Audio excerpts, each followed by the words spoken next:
இருக்கும் பக்கத்தில ஒரு வாடிச்சு வரலாறு சொல்லுச்சு.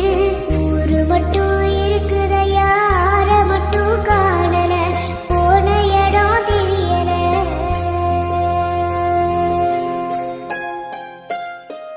பரவனட்ட காடுகளை பாவிசனோ அழிக்குதே, நன்றி மறந்து சிரிக்குதே, ஆறறிவ வச்சுக்கிட்டு ஆணவத்தில் வாழுதே.